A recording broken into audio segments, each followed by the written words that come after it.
Spirituality is obviously a very big part of my life. But the thing is that it has been for like 10 years. It's not new for me. And so it is in everything that I do. And it informs like a lot of my life, right? It's how I make my money in my career. It's how I make friends with common interests, right? It's also how like I enjoy things. It influences how I enjoy things like food and sex and art and music and humor, right? It's all over my life. And so when I was sitting down to make this and I was like, okay, well, what are the practices that like actually had an impact on your life? Like what changed your life? I wanted to like naturally answer everything and just say everything, but that's not a good answer, one. And I also just firmly believe that spirituality does not have to be complicated. And in this case, it's like, if you can't explain it to an 8-year-old, like, do you really understand it? So I took the challenge and was like, okay, what are the actual practices, habits that had an impact on my life, that actually changed my life, like tangibly really made it so that I was living better every day? And, letting myself sort of expand that definition of like a spiritual practice versus a spiritual tool. And this is what I came up with. And I think this is an interesting list.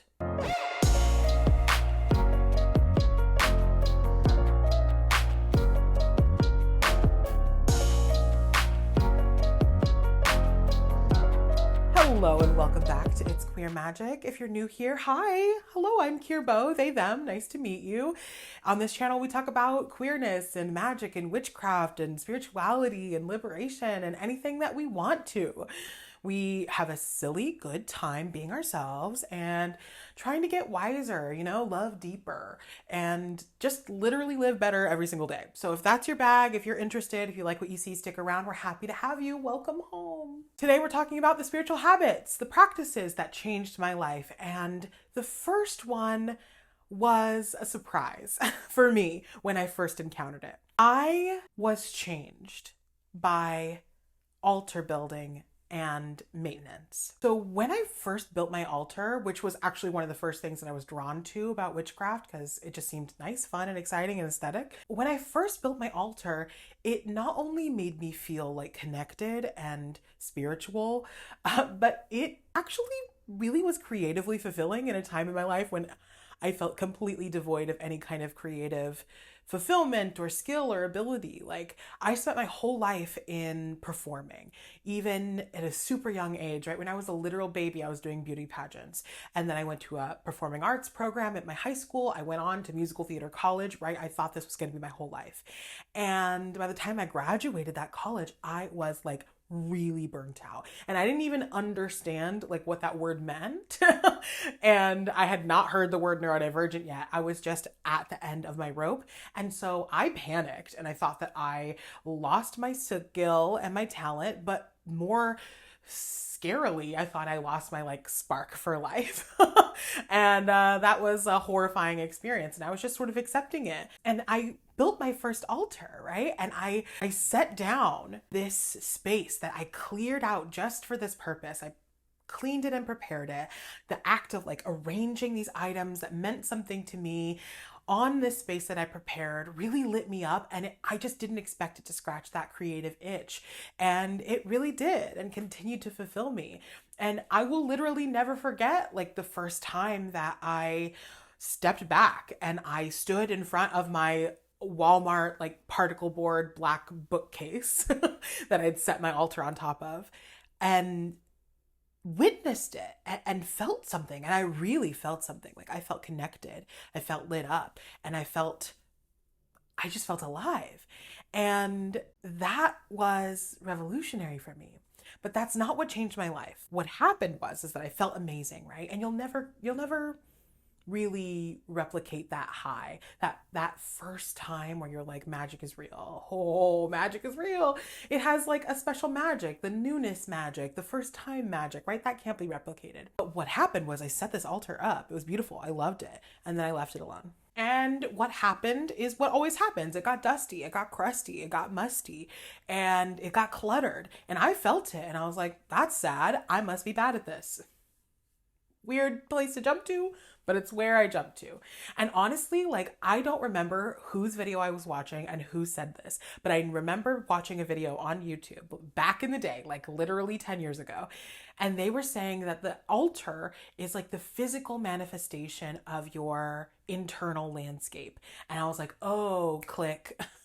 Oh, and I looked over to my altar because I was in the same room, and I was like, noted. I got up, I cleaned it, and I arranged it, and I felt better. And I didn't keep that habit. I went right back to messy immediately, right? It was just a cycle I was in for so long. And I really felt the consequences of that. Like, when it was cluttered and it was dusty and it was chaotic, I felt like miserable and chaotic in a bad way and really distracted in my head and just like not together. And I had to ask myself, why am I building an altar? What do I want out of this? What's the point? And I found out that the answer was that I wanted to connect to myself and I wanted to connect to my magic. And because those things were important to me, I decided that altar building was important to me. And so I made time for it, and I sort of forced it to be a part of my routine. And it wasn't perfect, it wasn't every week all the time. It took a while to get to a routine that worked for me, and that meant that it was keeping nice and keeping organized, right? And that routine, coming back to the altar, continuing to maintain and upkeep it, that is what changed my life, because I was checking in with myself. I had a connection. I was like, if I don't feel good, what does my altar look like in my mind? And I was easily able to be like, okay, that's where I start. And not only did it turn into a routine of caring for the space, it turned into a routine of caring for my mind and my own body and my energetic body. So cleaning this altar, connecting with it, making sure I was spending time at the altar, not just having it built, really did influence my connection to myself, and more importantly, my connection to my own spirit and my own magic. It made it something tangible. So many of us, I feel like, are really looking for something that we can hold, and that's it's rare, sometimes rare in the like witchcraft magical world, when so many of the elements of this are like mental, right? And having that sensation, the feeling of having my magic in my hands, like, whew, changed me. It made my spell work matter. It made the process of being like a magical person mean something. It wasn't just an idea. It wasn't just witchcraft. It was step one, step two. Build the altar, maintain the altar, visit the altar, connect to the altar. And now, 10 years later, I build altars and I keep them. 10 years later, it's the practice that grounds me into right now and grounds me into myself. And it's where I go. It's like my home base. It's my own sacred space just for myself. It's where I go to cry and feel difficult feelings. It's where I go to celebrate. It's where I go when I need some quiet and to hear my own thoughts. It's where I go when I need help and I'm just reaching out into the fucking universe, right? Even when I'm not cognizant enough to be directly asking my spirits or my ancestors or my guides, when I'm just low and crying out for anything, I know that I'm safe at my altar. I know that there are spirits that are connected to my altar. I have entertained my own guides and ancestors. I've entertained deities and angels and different nature beings just as a relationship building, right? Acquaintances. It is the most powerful place in my life. I think that it's special. So building the altar was important, but maintaining the altar, upkeep, going back and making it a routine to visit the altar and do work, journaling, tarot, whatever I was doing at that space was the very first thing that shifted my perspective and allowed me to actually operate in the world in a different way and operate with myself in a different way, because I had finally crafted a space for me that was safe and mine and connected to me. And so I highly recommend building an altar, but I even more recommend keeping and maintaining an altar. In my early witchcraft days, I really wanted to connect to the earth, right? It's definitely something that like is very common. You break open Wicca books or even just witchcraft books or any other sort of practice, they're sort of really emphasizing the importance of the planet, right? Which makes sense. But I felt really uncomfortable and afraid to do that. I didn't feel like I was connected to the planet. I felt like I was an invader or an invasive species on this planet. Like I felt like it didn't want me here, right? Because I'm a millennial, right? So when I was being raised, it started off with a little bit of like climate disaster messaging and then just got increasingly serious. So my whole life, it's like everything's horrible. We're destroying the planet, which isn't false, right? And it's important to know those things because we can't ignore it. But it didn't give me, like, those messages didn't give me any sense that it was something that I could even have an impact on.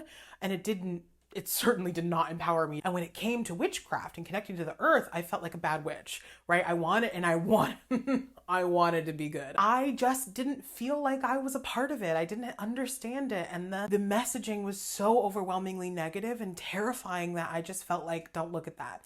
And so no matter what, like all of my Indigenous elders growing up were trying to teach me about my place on the planet, like sometimes society is just louder, and if you're raised disconnected from these people, there was not enough reinforcement to keep that in my mind. And the thing that changed was actually reading. I know, but specifically reading nature nonfiction and nature books. And I get that might sound like, oh, that's like sciencey, that's like homework. And I get it, and I felt the same way. But there are so many books that are written for the average person who's like not a scientist to teach us about the cycles of the planet, to teach us about the systems that are built into this beautiful freaking earth that we live on. It was reading those books that really gave me a sense of connection and helped to shift my perspective, and not just to like know as a thought that I might be connected because I'm a part of the planet, but it helped make it an embodied experience. And that might not be the same for everybody, like it is something that you should go feel in real life with your toes in the dirt and your body, like your skin feeling the rain and the sun. Like that's important, and it is a big part of it. But that wasn't possible for me because I was really afraid that the planet just wanted me gone because I was a human, I was an invader. Like they don't want me here. They don't love me. They are in pain because of me and my people, right? But reading these books really helps to put it in perspective. And, I won't sugarcoat it. It is bad. There is anger and grief, intense grief in every root system on the planet. There's anger and grief and pain and sorrow. Absolutely. But the earth still sees us as one of their children. We are a part of the network. We're a part of the systems. And now I'm in a place, after reading these books and connecting with the planet on my own terms, I feel very sure and certain that when humanity retakes their role, their rightful place as like creator and caretaker gods on this planet, that everything is regeneratable. Like we can come back from this. It doesn't make it less dire. It just says that there is a path forward, which means that we need to take it, right? If the path forward exists, you sort of have to take it. I feel like so much of the information from powers that be, from the governments, from whatever, are like, it's so bad, so we can't try. There's nothing to do. It's over. Sorry. Just because they want to keep raking in profits. But knowing the truth of the nature of these cycles and these systems makes you have a sense of agency and influence, and it helps you find your voice. It helped me absolutely find my voice and find my connection to the planet and my space in the like activist sphere. And honestly, if you were to read one book, I think that I would recommend Braiding Sweetgrass by Robin Wall Kimmerer. And if you can get the audiobook, even better, because she narrates it herself, and her storytelling ability, her scientific knowledge, and her heart that she puts into this, like it's woven together with such a skilled hand and such a like open and vulnerable heart that it's like blended with science and personal narrative, and it will hit home for you. Her skill, her connection, her perspective, I think is something that everybody should read. Get it from your library, even get the audio from your library. Listen, support the library or buy it. It's a worthwhile investment. The next nature nonfiction that's on my list to read is called Fresh Banana Leaves: Healing Indigenous Landscapes Through Indigenous Science by Jessica Hernandez. And I'm very excited about this. I haven't started it yet, but that's the next one on my list. And I guess let me know if you want to hear my thoughts, if you want that good booktube content from me, we can get into that and I'll let you know how it goes. But that's on my list and I'm very excited to read it. Honestly, nature nonfiction changed my life. It connected me to my magic. It connected me to my planet. And it's important that it becomes a habit, because you will understand just what's possible when it comes to the thriving of everything that lives on the planet and how everything is necessary. And if that's too far for you, get to a documentary, right? Watch a documentary. Just see how nature plays out. But ultimately, just make sure that you are including Indigenous to Turtle Island at least. Like if you're an American, Indigenous to this land, reading their perspectives, reading Indigenous authors, especially Indigenous scientists, will really shift your perspective to something that is more rooted in the truth, in my opinion. Nature nonfiction changed my life, and it is a spiritual practice that continues to root me into my purpose and into reality and into a deeper connection with the land that I live on and the land of the planet altogether. This next one might sound a little like, okay, wow, I don't know how I'm going to do that. But I think that it's possible. I have ADHD and I am autistic. And so there is two wolves battling inside of me, and they both agree that it should be difficult. But really, one of the things that I'm most uncomfortable with, that I have a fear about, is obviously one of the things that you literally can't do anything about on this planet. And that is change, things changing. Horrible, I wanted to be friends with change. I really did. And it just wasn't realistic for me. Even just that phrasing made me angry, because it is something that is almost painful for me sometimes, depending on what's changing, depending on how it changes, it can spin me out completely. And there's nothing I could do about that. Change is a god on this planet. It is one of the few things that we can rely on. And even then, that could change. What I found was that shifting my perspective from becoming a friend with change, because I know that's how we're supposed to feel, right? As spiritual people, oh yes, change is my best friend. I love it. I surf the waves. And that's amazing if that's you. I literally love that for you. I'm so happy for you. That's not my experience.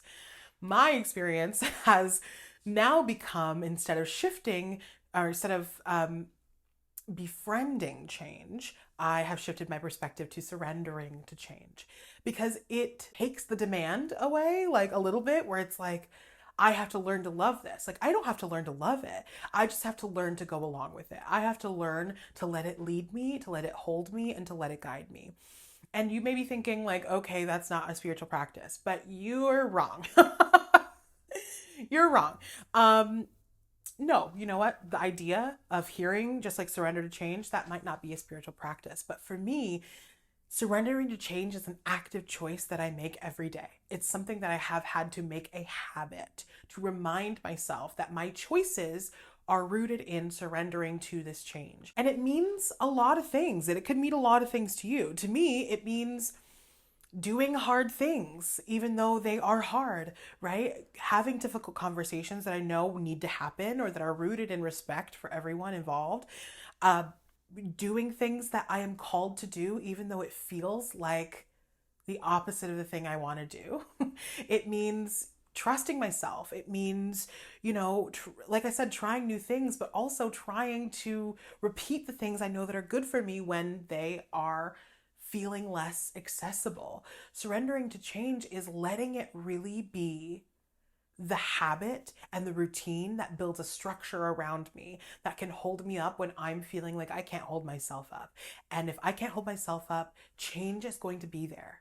Because some change really does ask you to just let go and let God, let go and let God. And that is sometimes easy and sometimes hard. And some change is asking you to literally just be brave and do the thing that you want to do. Some change is trying to help you and get you, because you're going down a direction that is not going to get you where you want to go, or is not going to be good for you. And the change comes out of nowhere to help you, right? Sometimes change is your guides and it's guiding you. And sometimes it's literally just trying to answer a prayer. The part that makes it a spiritual practice that is revolutionary for me is absolutely the choice.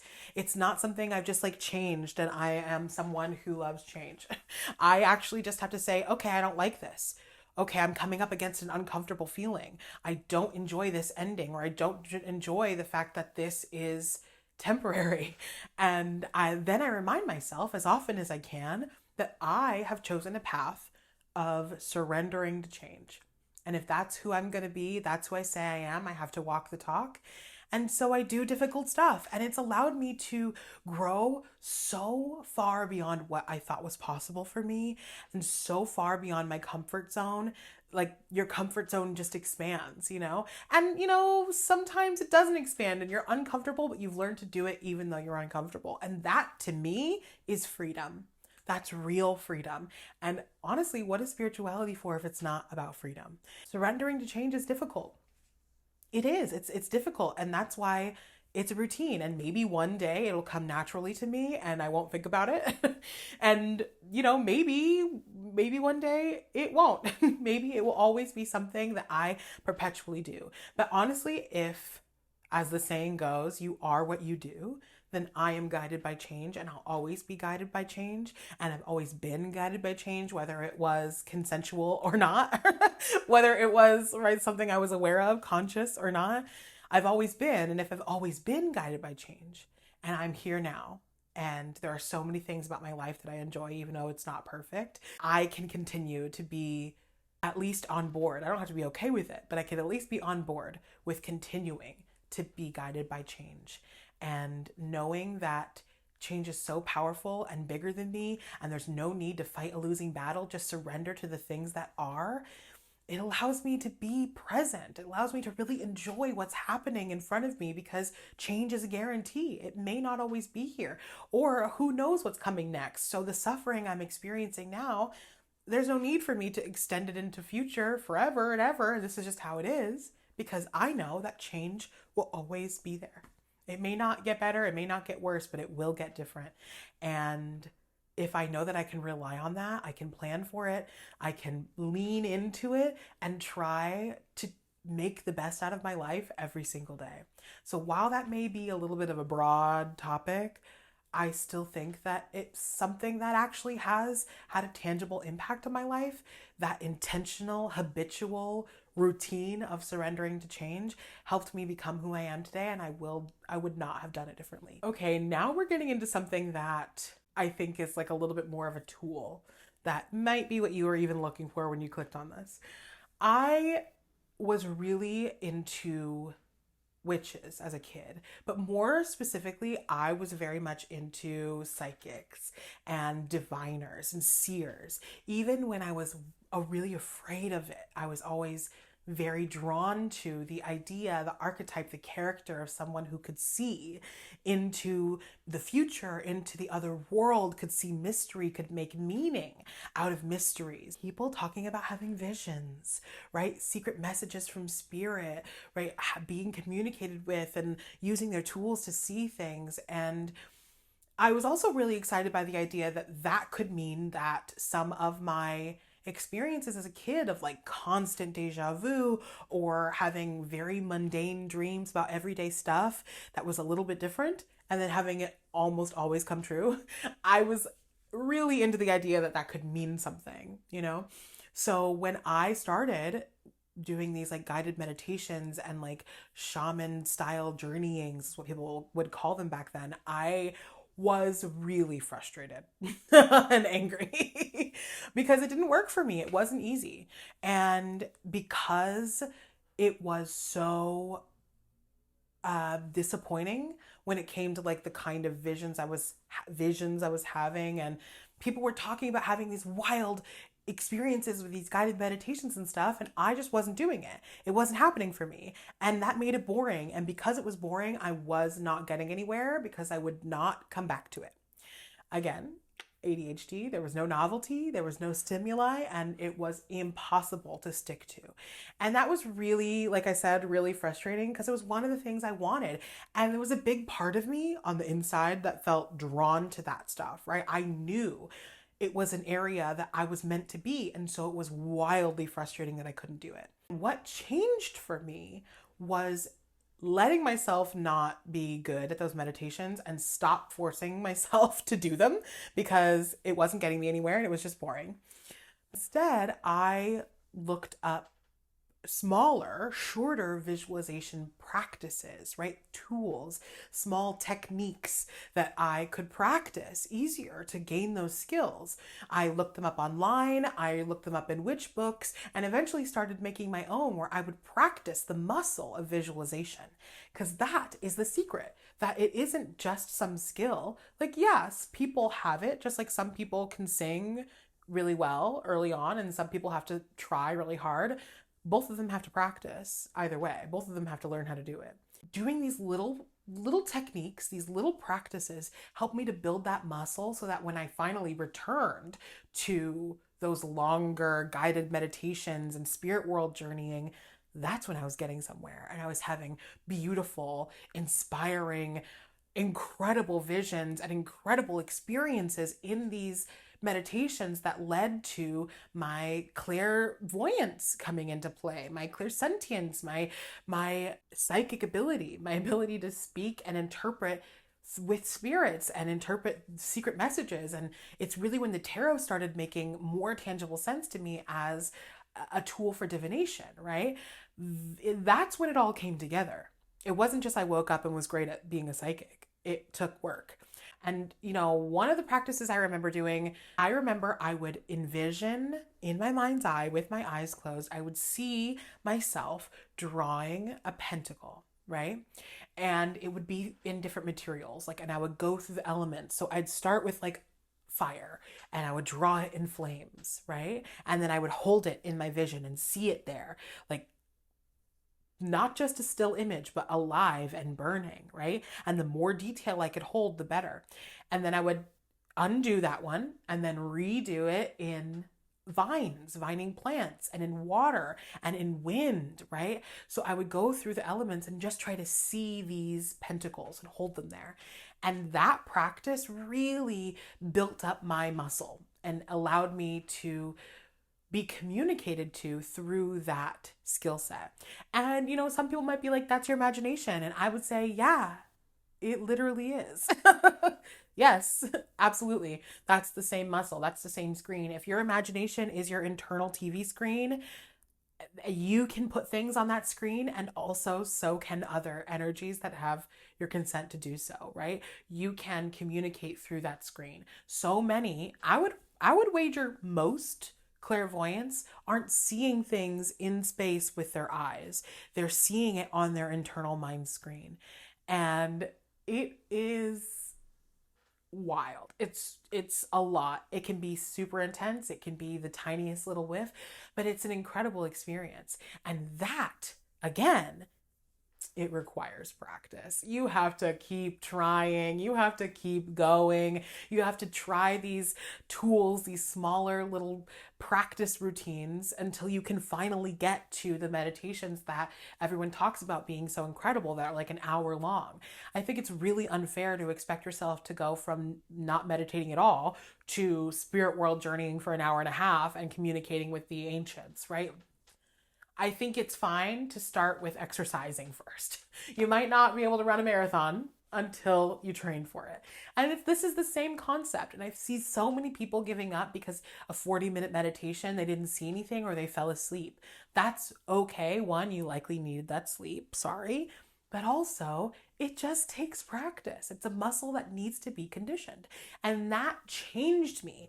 Letting myself just practice with no stakes is what made that muscle strong and what changed my life completely. Now, I fully am psychic. And I've always been psychic, but I haven't been able to use it. Now I can use it on purpose. Now I can look into the energies when I want to.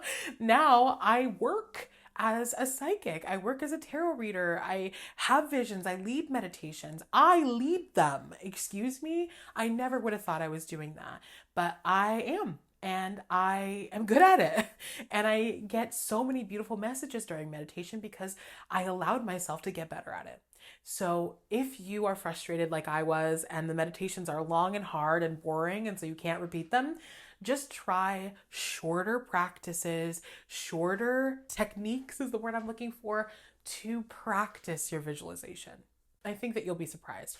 And honestly, the other thing that was really, really valuable when it comes to practicing visualization is reading. Reading fiction. Reading nonfiction is great, like I said earlier, but reading fiction will help you build a whole image in your mind, and you'll do so much more visualization so that you can fill in your inner world with more color and more texture so that you have so much more to play with when it comes to spirits using your mind's eye to deliver information.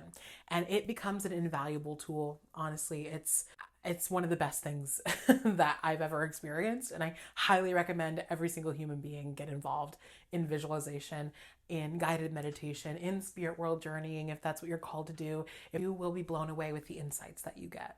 And for me, changed my life, complete 180. If you would not mind, I would be very grateful to get a little bit more personal. Okay. So I grew up in a really chaotic environment in a dysfunctional family of abuse and neglect and all sorts of fun things. And I was belittled, I was ignored, and that was a big wound for me for a long time.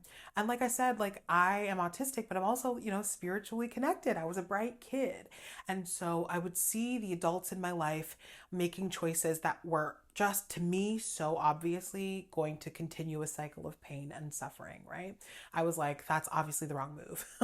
Why can you not see it? I can see it. It's painfully obvious. I'm a child. Like, you should definitely be able to see it. And I was shot down. I was screamed at. I was ignored. Whenever I would try to bring that up, it would raise hell for me to be like, this is wrong and I'm right. And to demand that I was right was a big mistake in my household. I was punished for it. And so growing up, I turned into a pretty defensive adult. And that defensiveness led to me having really difficult relationships with people. I was also wildly desperate to be approved and to be liked. I grew up very different, like I said, in my own household. But then I also, for a long time, lived in Southern Orange County, where it wasn't cool to be poor. It wasn't cool to be brown. It wasn't cool to be fat. It wasn't cool to be a lot of things, right?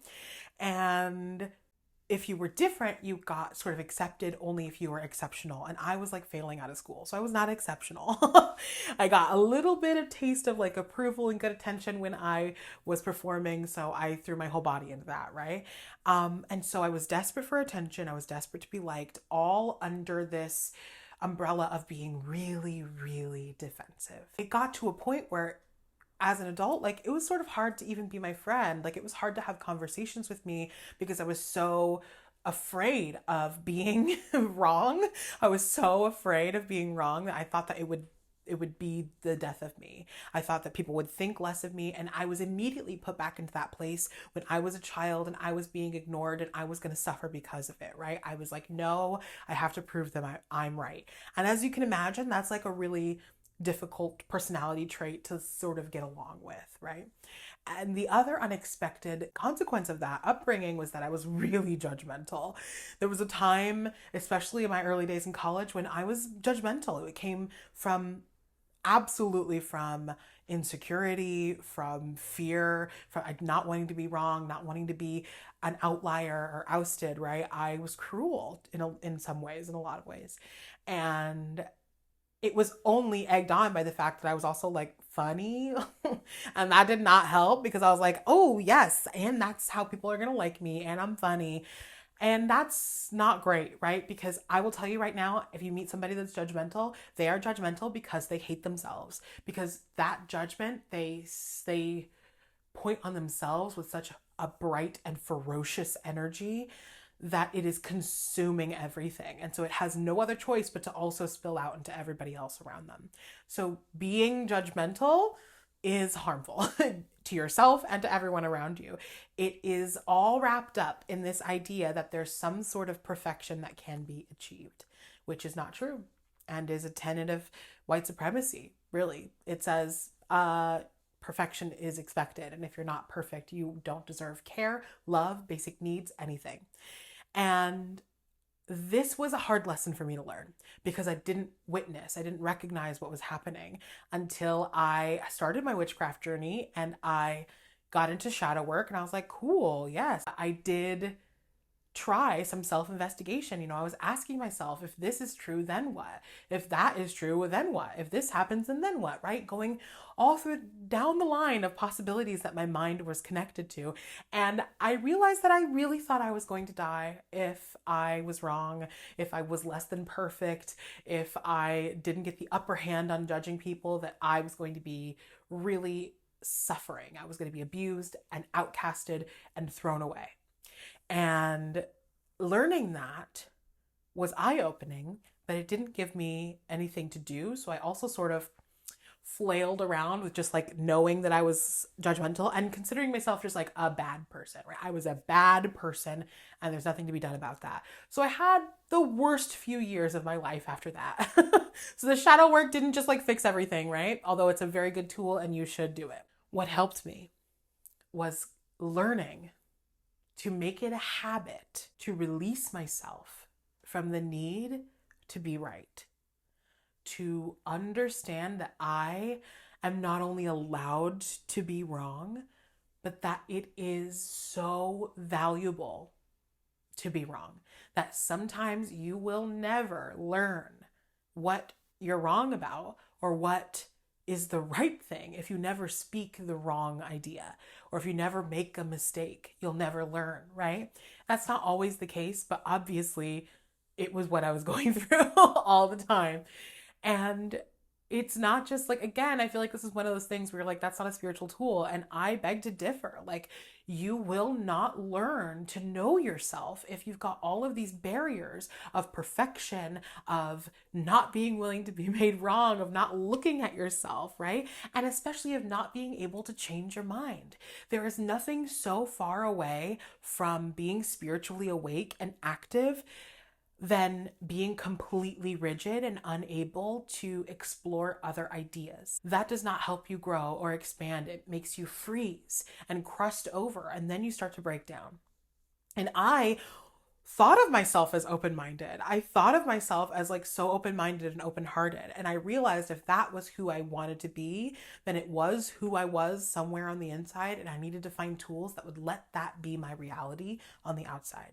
So not only did I start to remind myself that I could be wrong, and it's, again, something I still have to do, right? If I'm having a conversation, especially with somebody new who I want to like me or I want to be their friend because I admire them, I will catch myself like being very hypercritical and have to say, here, stop, hold on.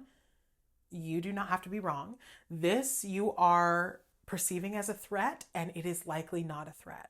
Right? I have to actively talk to myself. Like, I don't know if anybody else does this, but this is what works for me. And I mean, I laugh, but it saved my life. It saved my life. It saved my relationships. Like, my partner and I have been together for over like a decade now. And like, we started off as friends in 2009. Okay. Friends and college roommates in 2009. And this change is the only reason that we can still be together, that we can be in a relationship, let alone just friends. Like, our friendship would have broken down, and it almost did. And it's because we were both able to sort of see what was going on and let ourselves change, because you will never change if you are afraid forever of not being perfect. And being perfect, that idea is literally just a cookie cutter outline of something that does not exist. We have projected our insecurities onto people in the celebrity realm, into everything, right, outside of us. We have projected all of the media's like messaging about what we should be to be good and who we should be to be loved and appreciated. And we've projected that right back onto the world, and we've decided that there are so many other things that are perfect, but not us. And that's all wrong. It's none of it rooted in the truth at all. And what that does is it has effectively both hands on your throat. It chokes you and freezes you till you can't move, till you can't grow. And not being able to move and grow will hinder your spiritual growth, because that's what life is about. That's what life is about. There isn't anything else but growing, evolving, loving, experiencing, and all those things become impossible when you can't move.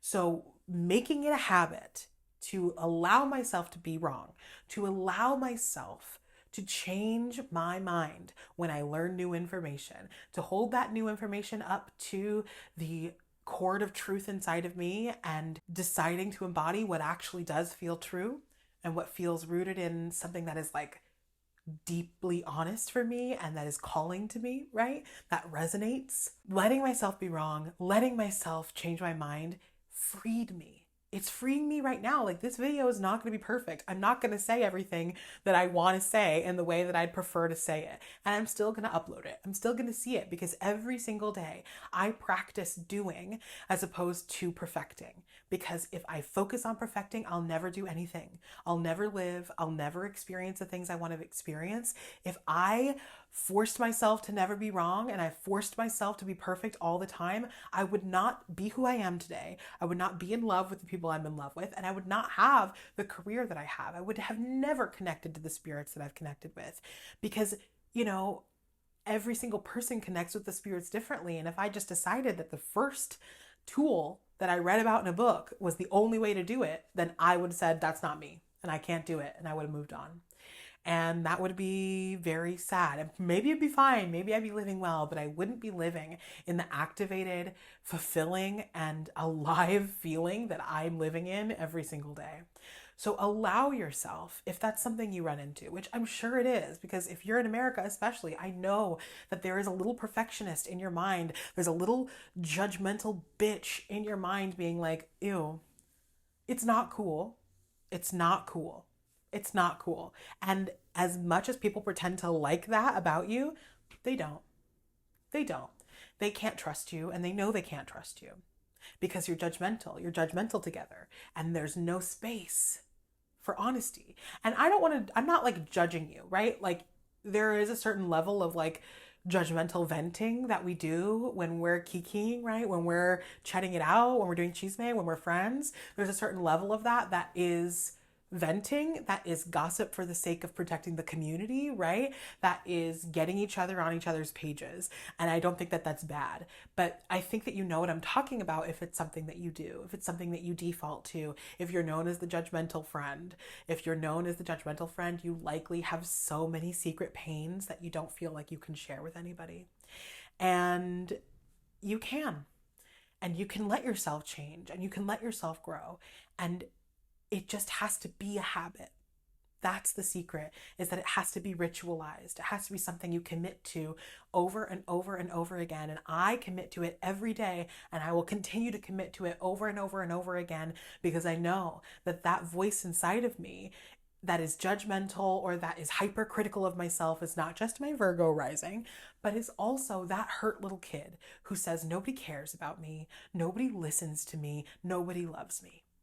And every time that I work on vulnerability, on letting myself hold myself, on letting myself be beautifully imperfect or make a mistake or never get to a place where I feel perfect and done and 10 out of 10, right?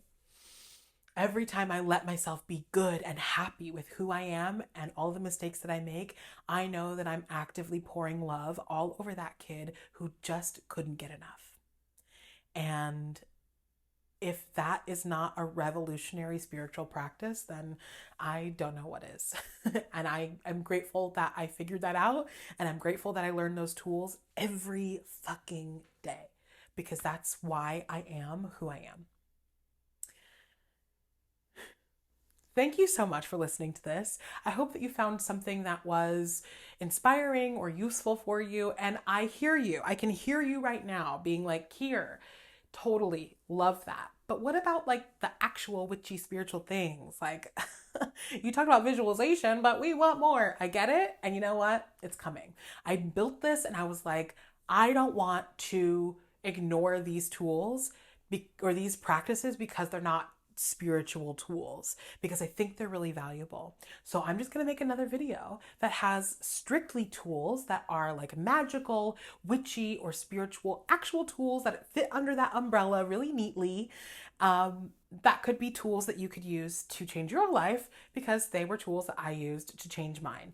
And that video is next. So hang in there. Don't worry. But thank you so much for listening to this, because again, I do think that these 5 skills, these 5 practices, these 5 habits, because they changed my life, so extremely and so much for the better, I'm sure that they could have a positive impact on yours. So thank you so much, and I'll see you next week. Thank you so much to my patrons. Y'all know I love you. I love the Rainbow Witches. We are the Rainbow Witches. I just made that up, but what if we had a cheer? Okay. New contest, we're making a cheer.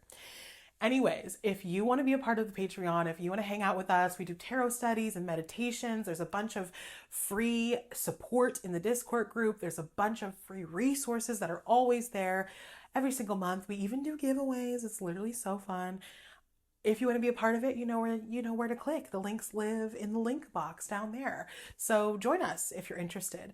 If you want to follow me on Instagram, follow me on Instagram. If you want to subscribe, you should, because that would be so cool of you, and that would be super hot and super awesome, and everyone would love you for it. Thanks so much. Stick around if you like to stick around, and I'll see you later. Stay cool, stay queer. Love you, Mill. Love you, Trill. Bye. Mwah. Bye.